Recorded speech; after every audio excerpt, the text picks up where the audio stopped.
नमस्कार बंधुरा माई रोज गार्डेने आपनादेरके अनेक अनेक स्वागतम। बांगलार शुभ नवबर्षेर प्रीति शुभेच्छा आंतरिक अभिनंदन प्रत्येक दर्शक बंधुके। बंधुरा आज के आमी टबेर गोलाप गाछके किभाबे परिचर्या करले गाछटी भालो थाकबे एई गरमेर समय सेई ब्यापारटी निये आलोचना करब। प्रथमेई देखुन एई जे आमार टबेर गाछ कत सुंदरभावे डालपाला छाड़छे। এই যে গাছ, এই গাছের জন্য আমি যে ধরনের পরিচর্যা করি আমি প্রত্যেকটি ব্যাপার আপনাদেরকে বলবো। যা যা করা হয়েছে আর কি কি ভুল হয়েছে তার জন্য কি কি হয়েছে।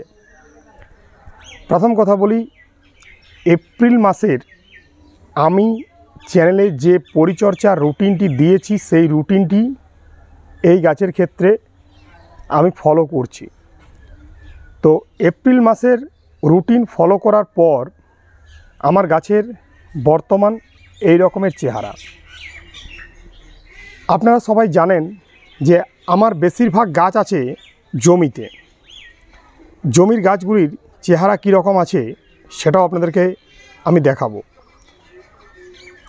এই গাছগুলি যেহেতু অনেকটা বড় এবং যেহেতু জমির মাটিতে আছে তাই এই গাছগুলির অবস্থা আরও ভালো আছে।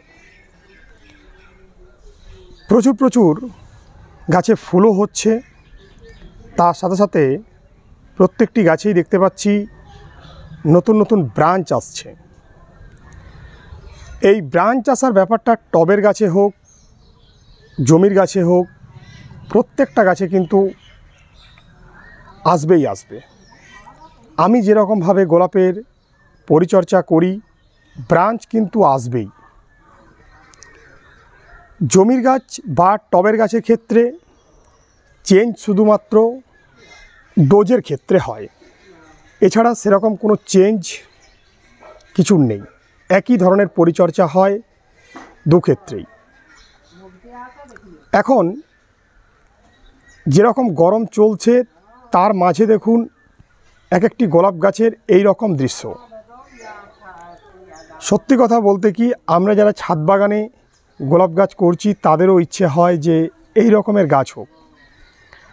আমি আপনাদেরকে গ্যারান্টি দিতে পারি যদি পরিচর্যা ঠিকঠাকভাবে করা যায় তাহলে কিন্তু ছাদ বাগানের যেগুলো টবের গাছ সেই গাছেও কিন্তু এই রেজাল্ট পাওয়া যাবে। এই দেখুন ছোট্ট গাছ, যে গাছেও প্রত্যেকটা জায়গা থেকে দেখুন নতুন নতুন করে ব্রাঞ্চ আসছে প্রত্যেকটা জায়গা থেকে।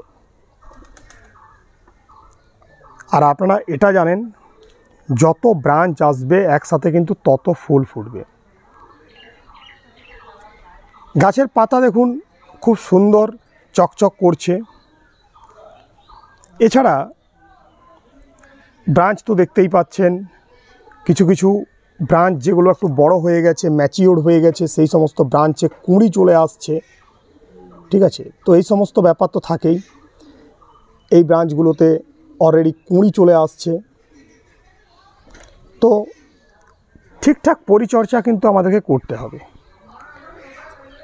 যেটা স্পেশাল এখন কাজ সেটা হচ্ছে গাছকে স্নান করানো।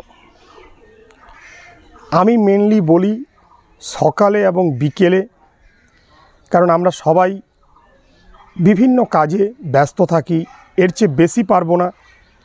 যারা বাড়িতে থাকেন হাতে টাইম আছে তাদেরকে বলবো যদি এর চেয়ে বেশি করতে পারেন করুন, এর চেয়েও ভালো রেজাল্ট পাবেন।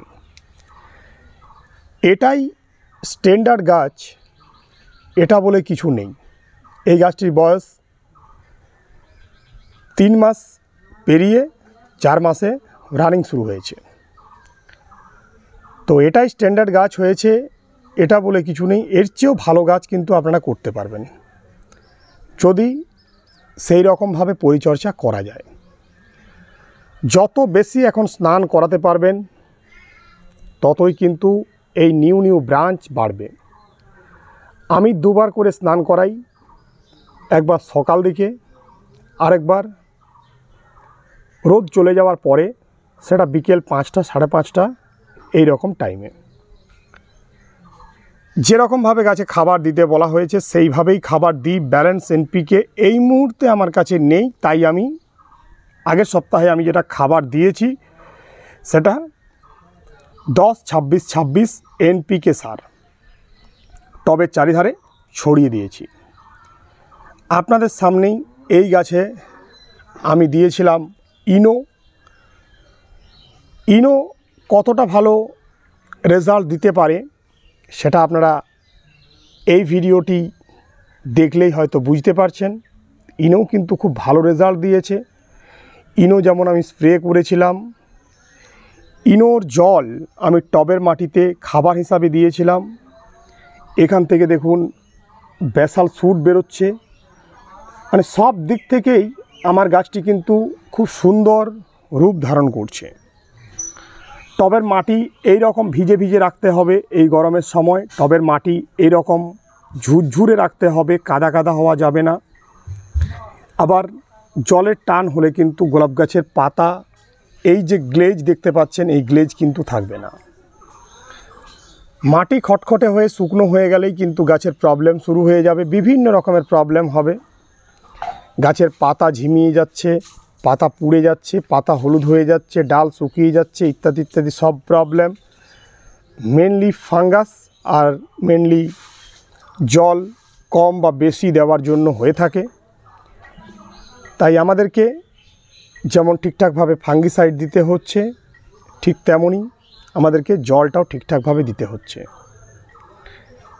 এপ্রিল মাসের যে রুটিন বলা হয়েছে সেই রুটিন যদি হুবহু ফলো করেন নিশ্চিতভাবেই আপনারা অনেকটা ভালো রেজাল্ট পাবেন। স্নান করানোর ব্যাপারটা সেখানেও বলা আছে, আজকেও আমি বললাম। ম্যাগনেসিয়াম সালফেট দিলে গাছের এই গ্লেজটা সব সময় পাবেন।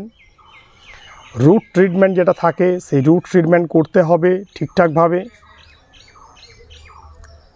রুট ট্রিটমেন্ট করলেই গাছের এই যে ব্রাঞ্চ আসছে এই ব্রাঞ্চ আসাটা কখনোই বন্ধ হবে না, বা বেসাল শুট যেটা আসছে সেই বেসাল শুট আসা বন্ধ হবে না। রুট ট্রিটমেন্ট খুব গুরুত্বপূর্ণ। আর তার সাথে সাথে থাকে কীটনাশক। এখন সবার গাছে যেটা প্রবলেম যে মাকড়সা লাগছে, কিন্তু আমি প্রত্যেকটি গাছ দেখাবো, শুধু একটি গাছ নয়, প্রত্যেকটি গাছ যদি দেখাই কোনো গাছেই কিন্তু মাকড়সার কোনো প্রবলেম নেই। কারণ গাছকে দুবার করে স্নান করালে, আর আমি যে কীটনাশক বলেছি সুপার সোনাটা 2 ml এবং ইমিডা ক্লোরোপিড 1 ml একসাথে মিশিয়ে পরে যদি স্প্রে করতে পারি কোনো দিন কিন্তু গাছে মাকড়সা লাগবে না। এই হচ্ছে এপ্রিল মাসে গোলাপের পরিচর্যা। এই রকমভাবেই পরিচর্যা করুন। নতুন বছরে প্রত্যেককে আরেকবার শুভেচ্ছা জানাই। ঠিকঠাকভাবে যদি কাজ করতে পারেন গরমেও কিন্তু গাছ হেলদি থাকবে, কোনো প্রবলেম হবে না। কারণ গোলাপ হচ্ছে বহুবর্ষজীবী একটি উদ্ভিদ। এই উদ্ভিদ শীতে সবচেয়ে ভালো হয়, কিন্তু অন্যান্য যে টাইমগুলো থাকে সেই টাইমেও কিন্তু কোনো প্রবলেম হয় না। আমি বলবো না বেস্ট রেজাল্ট আপনারা পাবেন, কিন্তু হ্যাঁ এটা ঠিক যে ভালো কাজ করতে পারলে, ঠিকঠাক পরিচর্যা করতে পারলে, এই যে দেখুন কুঁড়ি আর কুঁড়ি, এই যে কুঁড়ির বাহার, এটা কিন্তু কখনোই কিন্তু আপনার গাছ থেকে উধাও হবে না।